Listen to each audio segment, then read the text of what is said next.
Hi friends, welcome back to our channel. 6ാം ക്ലാസ്സിലെ സാമൂഹ്യശാസ്ത്രം പാദവാർഷിക മൂല്യനിർണ്ണയം 2022-23 ക്വസ്റ്റ്യൻ പേപ്പറാണ് നമ്മൾ നോക്കുന്നത്. അപ്പോൾ നിങ്ങൾക്ക് ആവശ്യമായിട്ടുള്ള നിർദ്ദേശങ്ങളെല്ലാം തന്നിട്ടുണ്ട്. എക്സാം എഴുതാനുള്ള സമയം 2 മണിക്കൂറാണെന്നും തന്നിട്ടുണ്ട്. ഓക്കെ, ഒന്നാമത്തെ പ്രവർത്തനം നോക്കാം. മുഗൾ സാമ്രാജ്യം വിസ്തൃതമാകുന്നതിന് അക്ബറും ഔറംഗസീബും പ്രധാന പങ്ക് വഹിച്ചു. ഒന്നാമത്തെ ചോദ്യം, മുഗൾ സാമ്രാജ്യം ഏറ്റവും കൂടുതൽ വിസ്തൃതമായത് ആരുടെ ഭരണകാലത്തായിരുന്നു എന്നാണ് ചോദിച്ചിട്ടുള്ളത്. ആരുടെ ഭരണകാലത്തായിരുന്നു? ഔറംഗസീബിൻ്റെ ഭരണകാലത്തായിരുന്നു അല്ലേ? ഔറംഗസീബിൻ്റെ ഭരണകാലത്തായിരുന്നു. 2, ഡൽഹിയിൽ മുഗൾ ഭരണത്തിന് തുടക്കം കുറിച്ച യുദ്ധം ഏതായിരുന്നു എന്നാണ് ചോദിച്ചിട്ടുള്ളത്. ഒന്നാം പാനിപ്പത്ത് യുദ്ധമാണ് 1526. ഒന്നാം പാനിപ്പത്ത് യുദ്ധം 1526. ഓക്കെ, ഇനി ഇതിലെ സി ചോദ്യം നോക്കൂ. മുഗൾ സാമ്രാജ്യം വിസ്തൃതമാക്കുന്നതിനു വേണ്ടി അക്ബർ സ്വീകരിച്ച നയം വിശദമാക്കാനാണ് പറഞ്ഞിട്ടുള്ളത്. എന്തൊക്കെ നയങ്ങളായിരുന്നു? മുഗൾ സാമ്രാജ്യം വിസ്തൃതമാക്കിയ ഭരണാധികാരിയാണ് അക്ബർ. അതിനുവേണ്ടി അദ്ദേഹം മൻസംബന്ധാരി സമ്പ്രദായം നടപ്പാക്കി. അതനുസരിച്ച് ഓരോ ഉദ്യോഗസ്ഥനും നിശ്ചിത എണ്ണം സൈനികരെ അവരുടെ കീഴിൽ നിലനിർത്താൻ ബാധ്യസ്ഥരായി തീർന്നു. പ്രബലമായ പല കോട്ടകളും പ്രദേശങ്ങളും അദ്ദേഹം പിടിച്ചെടുത്തു. കൂടാതെ രജപുത്രരെ ഒപ്പം നിർത്താൻ അക്ബറിന് സാധിക്കുകയും ചെയ്തു. ഓക്കെ, അപ്പോൾ ഈ ഒരു മൻസംബന്ധാരി സമ്പ്രദായമായിരുന്നു ഇതിനെല്ലാം കാരണമായത്. ഇനി പ്രവർത്തനം 2ലേക്ക് കടന്നാലോ. പ്രവർത്തനം 2, മധ്യകാലഘട്ടത്തിൽ നിരവധി കച്ചവട കേന്ദ്രങ്ങൾ വളർന്നു വന്നു. അതോടൊപ്പം സാമൂഹികവും സാമ്പത്തികവുമായ അസമത്വങ്ങളും ജനങ്ങൾക്കിടയിൽ നിലനിന്നിരുന്നു എന്നാണ് പറയുന്നത്. ഇനി ഇതിലെ ഒന്നാമത്തെ ചോദ്യം എന്താണെന്ന് നോക്കൂ.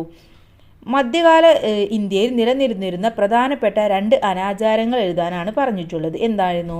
സതി, അതുപോലെ തന്നെ ശൈശവിവാഹം അല്ലേ? ഇനി ബി നോക്കൂ. എന്താണ് കർഗാനകൾ? എന്താണ്? ഏതെല്ലാം തൊഴിൽ കൂട്ടങ്ങളാണ് കർഗാനകളിൽ ഉണ്ടായിരുന്നത് എന്നാണ് ചോദിച്ചിട്ടുള്ളത്. മുഗൾ രാജാക്കന്മാരുടെയും പ്രഭുക്കന്മാരുടെയും കൊട്ടാരങ്ങളിലേക്കുള്ള വസ്തുക്കൾ നിർമ്മിച്ചു വിതരണം ചെയ്തിരുന്ന കേന്ദ്രങ്ങളായിരുന്നു കർഗാനകൾ എന്ന് പറയുന്നത്. ഓക്കെ, അപ്പോൾ മുഗൾ രാജ്യങ്ങളിലേക്കും അതുപോലെ തന്നെ പ്രഭുക്കന്മാരിലേക്കുമെല്ലാം ഓരോ വസ്തുക്കൾ നിർമ്മിച്ച് വിതരണം ചെയ്തിരുന്നു. ഇതിൽ ചിത്രത്തുന്നൽ നടത്തുന്നവർ, സ്വർണ്ണ പണിയെടുക്കുന്നവർ, ചായം പൂശുന്നവർ, ചെരുപ്പുണ്ടാക്കുന്നവർ എന്നിവരെല്ലാം ഈ ഒരു കാർഖാനകളിൽ പെട്ടവരായിരുന്നു.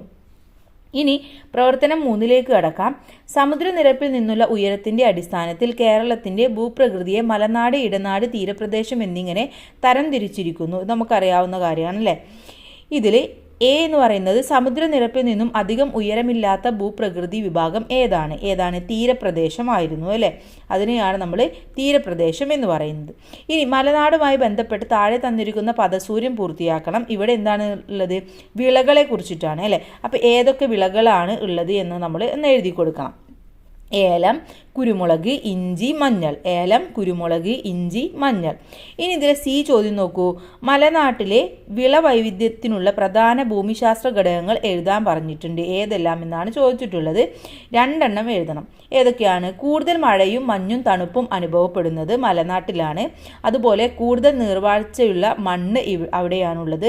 സമുദ്രനിരപ്പിൽ നിന്നും ഉയരത്തിൽ സ്ഥിതി ചെയ്യുന്നു. അപ്പോൾ എന്താണ്? ഒന്നുകൂടെ വായിക്കാം. കൂടുതൽ മഴയും മഞ്ഞും തണുപ്പും അനുഭവപ്പെടുന്നു. കൂടുതൽ നീർവാഴ്ചയുള്ള മണ്ണ് അവിടെയാണ്. സമുദ്രനിരപ്പിൽ നിന്നും ഉയരത്തിൽ സ്ഥിതി ചെയ്യുന്നു. ഇതാണ് പ്രധാനപ്പെട്ട സവിശേഷതകൾ അല്ലെങ്കിൽ ഘടകങ്ങൾ എന്ന് പറയുന്നത്. ഇനി പ്രവർത്തനം 4 നോക്കാം. ഉൽപാദനത്തിന് സഹായിക്കുന്ന വിവിധ ഘടകങ്ങളാണ് ഉൽപാദന ഘടകങ്ങൾ എന്ന് പറയുന്നത്. ഇതിലെ എ ചോദ്യം, ഉൽപാദന ഘടകമായ തൊഴിലിന് ലഭിക്കുന്ന പ്രതിഫലം എന്ത്? ഉൽപാദന ഘടകമായ തൊഴിലിന് ലഭിക്കുന്ന പ്രതിഫലത്തിന് നമ്മൾ എന്താ പറയുക? കൂലി എന്നാണ് നമ്മൾ പറയുക അല്ലേ? കൂലി എന്ന് പറയും. ഇനി ഭൂമി എന്ന ഉൽപാദന ഘടകത്തിൽ ഉൾപ്പെടുന്ന പ്രകൃതി വിഭവങ്ങൾ ഏതൊക്കെയാണ്? മണ്ണ്, ജലം, വനങ്ങൾ, വായു, കൽക്കരി, അതുപോലെ തന്നെ വിവിധ മൂലകങ്ങൾ, പെട്രോളിയം, ധാതുക്കൾ, മണല്, കല്ല്. ഇതെല്ലാം ഈ ഒരു ഭൂമി എന്ന ഉൽപാദന ഘടകത്തിൽ ഉൾപ്പെടുന്നതാണ്. ഇനി സി, സ്കൂൾ ബാഗ് എന്ന ഉൽപ്പന്നം നിർമ്മിക്കുന്നതിന് ഏതെല്ലാം ഘടകങ്ങളുടെ സഹായം ലഭിക്കുന്നുണ്ട്? പട്ടിക പൂർത്തിയാക്കാനാണ് പറഞ്ഞിട്ടുള്ളത്. ഓക്കെ, അപ്പോൾ സ്കൂൾ ബാഗ് നിർമ്മിക്കാൻ നമുക്ക് ആരുടെയൊക്കെ സഹായം ആവശ്യമാണ്? ഇവിടെ കെട്ടിടങ്ങളുണ്ട് അല്ലേ? കെട്ടിടങ്ങൾ മാത്രം മതിയോ? ഇല്ല, അതിനാവശ്യമായിട്ടുള്ള അസംസ്കൃത വസ്തുക്കൾ നമുക്ക് ആവശ്യമാണ്. എന്നാൽ മാത്രമേ നമുക്കത് നിർമ്മിക്കാൻ സാധിക്കുകയുള്ളൂ. പിന്നെ തൊഴിലാളികൾ വേണം, വൈദ്യുതി യന്ത്രങ്ങൾ വേണം, ജലം വേണം, സംഘാടകൻ വേണം, പണം വേണം. ഒന്നുകൂടെ വായിക്കാം. കെട്ടിടങ്ങൾ, അസംസ്കൃത വസ്തുക്കൾ, തൊഴിലാളികൾ, വൈദ്യുതി യന്ത്രങ്ങൾ, ജലം, സംഘാടകൻ, പണം. ഇത്രയും നമുക്ക് ആവശ്യമാണ്. ഇനി പ്രവർത്തനം 5ലേക്ക് കടന്നാലോ. മധ്യകാലഘട്ടത്തിൽ പശ്ചിമേഷ്യയിൽ വിവിധ അധികാര കേന്ദ്രങ്ങൾ നിലനിന്നിരുന്നു. ചോദ്യം, ഛത്രപതി എന്ന സ്ഥാനപ്പേര് സ്വീകരിച്ച മറാത്ത ഭരണാധികാരി ആരാണ്? ഏതായിരുന്നു ആ ഒരു മറാത്ത ഭരണാധികാരി? ആരാണ്? ശിവജി ആയിരുന്നു അല്ലെ, ശിവജി ആയിരുന്നു. ഇനി മറാത്ത രാജ്യത്തിൻ്റെ ആസ്ഥാനം എവിടെയായിരുന്നു? ഈ ഒരു മറാത്ത രാജ്യത്തിൻ്റെ ആസ്ഥാനം പൂനെയിലായിരുന്നു. ഇനി സി എന്ന് പറയുന്നത് മറാത്ത രാജ്യത്തിൻ്റെ വളർച്ചയ്ക്ക് സഹായിച്ച ഘടകങ്ങൾ ഏതൊക്കെയായിരുന്നു എന്നാണ് ചോദിച്ചിട്ടുള്ളത്. എന്തൊക്കെയാണ്? മറാത്ത രാജ്യത്തിന് ദീർഘമായ കടൽ തീരമുണ്ടായിരുന്നു. അതുപോലെ തന്നെ വിന്ധ്യ സത്പുര പർവ്വതങ്ങളും നർമ്മദ താപ്തി നദികളും മറാത്ത പ്രദേശത്തെ സമീപ പ്രദേശത്തു നിന്നും വേർതിരിക്കുകയും പ്രകൃതിദത്തമായ സംരക്ഷണം നൽകുകയും ചെയ്തു. ശക്തമായ നാവികസേനയും കരസേനയും മറാത്തയെ പ്രബലമായ രാഷ്ട്രീയ ശക്തിയാക്കി മാറ്റി. മറാത്ത ഭാഷയും സാഹിത്യവും ജനങ്ങളിൽ ഐക്യബോധം വളർത്താൻ സഹായിച്ചു. ഒന്നും കൂടെ പറയാം. മറാത്ത രാജ്യത്തിന് ദീർഘമായ ഒരു കടൽ തീരമുണ്ടായിരുന്നു. അതുപോലെ തന്നെ വിന്ധ്യ സത്പുര പർവ്വതങ്ങളും നർമ്മദ താപ്തി നദികളും മറാത്ത പ്രദേശത്തെ സമീപ പ്രദേശത്തു നിന്നും വേർതിരിക്കുകയും പ്രകൃതിദത്തമായ സംരക്ഷണം നൽകുകയും ചെയ്തു.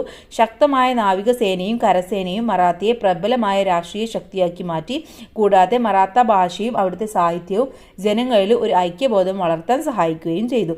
ഇതൊക്കെയായിരുന്നു ആ രാജ്യത്തിൻ്റെ വളർച്ചയ്ക്ക് സഹായിച്ച പ്രധാനപ്പെട്ട ഘടകങ്ങൾ എന്ന് പറയുന്നത്. ഇനി ആറാമത്തെ പ്രവർത്തനം നോക്കൂ. മധ്യകാല ഇന്ത്യയിലെ ജനങ്ങളുടെ പ്രധാന തൊഴിൽ കൃഷിയായിരുന്നു. അതിനാൽ ഭരണാധികാരികൾ കൃഷിയെ പ്രോത്സാഹിപ്പിക്കുന്നതിനായി നിരവധി നടപടികൾ സ്വീകരിച്ചു. ഇതിലെ ചോദ്യം, മധ്യകാലഘട്ടത്തിൽ ഉദ്യോഗസ്ഥർക്ക് ഭൂമി വേതനമായി പതിച്ചു കൊടുത്തിരുന്നു. ഈ സമ്പ്രദായം സൽത്താനത്ത് ഭരണകാലത്ത് ഏത് പേരിലാണ് അറിയപ്പെട്ടത് എന്നാണ് ചോദിച്ചിട്ടുള്ളത്. എന്തായിരുന്നു? ഇവിടെ മധ്യകാലത്ത് ഉദ്യോഗസ്ഥർക്ക് ഭൂമി നൽകിയിരുന്നു. അതുപോലെ തന്നെ ഈ ഒരു സമ്പ്രദായത്തെ സൽത്താനത്തിൽ ഇഖ്ത എന്ന പേരിലാണ് അറിയപ്പെടുന്നത്. ഇഖ്ത. ഓക്കെ. ഇനി അടുത്ത ചോദ്യം, മധ്യകാലഘട്ടത്തിൽ മധ്യേഷ്യയിൽ നിന്നും ഇന്ത്യയിലെത്തിയ വിദേശ സഞ്ചാരി ആരായിരുന്നു? അൽബറൂണി ആയിരുന്നു അല്ലെ, അൽബറൂണി. കാർഷിക മേഖല നെയ്ത്ത് വ്യവസായത്തിൻ്റെ വളർച്ചയെ സഹായിച്ചതെങ്ങനെ? കുറിപ്പ് തയ്യാറാക്കാനാണ് പറഞ്ഞിട്ടുള്ളത്. എന്തൊക്കെ രീതിയിലായിരുന്നു? വസ്ത്രനിർമ്മാണത്തിലുള്ള പ്രധാന സംസ്കൃത വസ്തുവായ പരുത്തിയുടെ കൃഷി വ്യാപകമായിരുന്നു. അതുപോലെ പരുത്തി കൃഷിക്ക് ആവശ്യമായ മണ്ണാണ് ഇന്ത്യയുടെ വിവിധ ഭാഗങ്ങളിൽ ഉണ്ടായിരുന്നത്. നെയ്ത്ത് വ്യവസായവും വസ്ത്രവ്യാപാരവും കൂടുതൽ തൊഴിലവസരങ്ങൾ സൃഷ്ടിക്കുകയും പട്ടണങ്ങളുടെ വളർച്ചയ്ക്ക് കാരണമാവുകയും ചെയ്തു. പട്ട്, പരുത്തി, കമ്പിളി വസ്ത്രങ്ങൾ അക്കാലത്ത് നെയ്തെടുത്തിരുന്നു. പട്ടുനൂലിനായി പട്ടുനൂൽ പുഴുക്കളെ വളർത്തുന്നതും കമ്പിളിക്കായി ചെമ്മരിയാടുകളെ വളർത്തുന്നതും കൃഷിയുമായി ബന്ധപ്പെട്ട തൊഴിലുകളാണ്. തുണിക്കു നിറം നൽകാനുള്ള നിലത്തിൻ്റെ ഉൽപ്പാദനത്തിന് നിലം കൃഷിയും നടത്തിയിരുന്നു. ഇങ്ങനെ ഒരുപാട് കാര്യങ്ങൾ കാർഷിക മേഖലയിൽ അവരെ വളർച്ചയ്ക്ക് സഹായിക്കാൻ കാരണമായി. ഇനി പ്രവർത്തനം 7 നോക്കാം.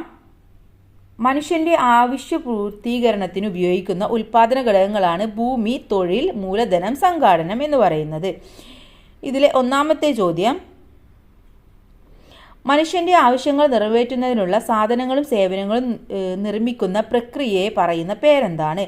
എന്താണ് ആ പ്രക്രിയയെ നമ്മൾ പറയുന്നത്? എന്തായിരുന്നു? മനുഷ്യൻ്റെ ആവശ്യങ്ങൾ പൂർത്തീകരിക്കാൻ ഉപയോഗിക്കാവുന്നതും കാണാനും സ്പർശിക്കാൻ കഴിയുന്നതുമായ വസ്തുക്കളാണ് സാധനങ്ങൾ എന്ന് പറയുന്നത്. ഇനി സാധനങ്ങളും സേവനങ്ങളും തമ്മിലുള്ള ഡിഫറൻസ് ചോദിച്ചിട്ടുണ്ട്. അപ്പോൾ സാധനങ്ങൾ എന്ന് പറയുന്നത് മനുഷ്യൻ്റെ ആവശ്യങ്ങൾ പൂർത്തീകരിക്കാനുള്ളതാണെങ്കിൽ ആവശ്യങ്ങൾ പൂർത്തീകരിക്കാൻ സഹായിക്കുന്നതും കാണാനോ സ്പർശിക്കാനോ കഴിയാത്തതുമായ എന്നാൽ അനുഭവിച്ചറിയാൻ കഴിയുന്നതുമായ കാര്യങ്ങളാണ് സേവനങ്ങൾ എന്ന് പറയുന്നത്. ഓക്കെ. ഇനി ഇതിലെ സി ചോദ്യം നോക്കൂ. നെല്ല് എന്ന ഉൽപ്പാദനം രൂപപ്പെടുന്ന വിവിധ ഘട്ടങ്ങൾ ഏതൊക്കെയാണ് എന്ന് കാണിക്കുന്നു. താഴെ കൊടുത്തിരിക്കുന്ന പട്ടിക പൂർത്തിയാക്കാനാണ് പറഞ്ഞിട്ടുള്ളത്. ഇവിടെ നിലം ഒരുക്കൽ, വിത്ത് വിതക്കൽ, പിന്നെയുള്ളത് കള പറിക്കൽ, വിത്ത് വിതറൽ, കൊയ്ത്ത്, കറ്റമെതിക്കൽ, നെല്ല് ശേഖരിക്കൽ. ഓക്കെ. അപ്പോൾ ഇവിടെ വിട്ടുപോയിട്ടുള്ളത് കള പറിക്കൽ, വളം വിതറൽ, കൊയ്ത്ത്, കറ്റമെതിക്കൽ എന്നിവയാണ്. ഇനി പ്രവർത്തനം 8 നോക്കൂ. കേരളത്തിൻ്റെ കാർഷിക സംസ്കാരം നിലനിർത്തുന്നതിനുള്ള പ്രവർത്തനങ്ങൾ നടപ്പിലാക്കേണ്ടതുണ്ട്. കൃഷിയുമായി ബന്ധപ്പെട്ട ഒരു പഴഞ്ചൊല്ല് എഴുതാനാണ് പറഞ്ഞിട്ടുള്ളത്. കൃഷിയുമായി നമുക്ക് ഒരുപാട് പഴഞ്ചൊല്ല് എഴുതാം അല്ലേ.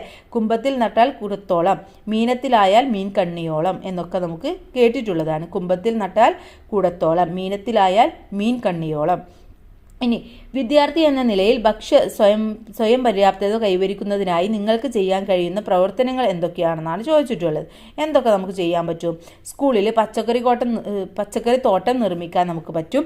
അതുപോലെ തന്നെ വീട്ടിൽ പച്ചക്കറി തോട്ടം ഒരുക്കാം. ഭക്ഷണം പാഴാക്കാതിരിക്കാം. രാസവളം, കീടനാശിനി എന്നിവയുടെ ദോഷങ്ങൾ തിരിച്ചറിയുകയും മറ്റുള്ളവരെ ബോധ്യപ്പെടുത്തുകയും ചെയ്യാം. കൈവശമുള്ള വിത്തുകൾ, തൈകൾ എന്നിവ കൂട്ടുകാർക്ക് കൈമാറാം. കേരളത്തിൻ്റെ കാർഷിക പാരമ്പര്യം തിരിച്ചുപിടിക്കാൻ സർക്കാരിൻ്റെ നേതൃത്വത്തിൽ നടപ്പിലാക്കി വരുന്ന 2 പദ്ധതികളുടെ പേരെഴുതാനാണ് പറഞ്ഞിട്ടുള്ളത്. എന്തൊക്കെയാണ്? ഒന്ന് vegetable and fruit promotion council Kerala, അതുപോലെ സംസ്ഥാന ഹോർട്ടിക്കൾച്ചർ മിഷൻ. ഒന്നുകൂടെ പറയാം, vegetable and fruit promotion council Kerala, 2 സംസ്ഥാന ഹോർട്ടിക്കൾച്ചർ മിഷൻ. ഓക്കെ, അപ്പോൾ ഇത്രയുമാണ് ഈ ക്വസ്റ്റ്യൻ പേപ്പർ. എല്ലാ കൂട്ടുകാരും എല്ലാ ഭാഗവും നന്നായിട്ട് വായിച്ച് മനസ്സിലാക്കിയതിന് ശേഷം മാത്രം എക്സാം എഴുതാൻ പോവുക. അപ്പോൾ all the best. Thank you.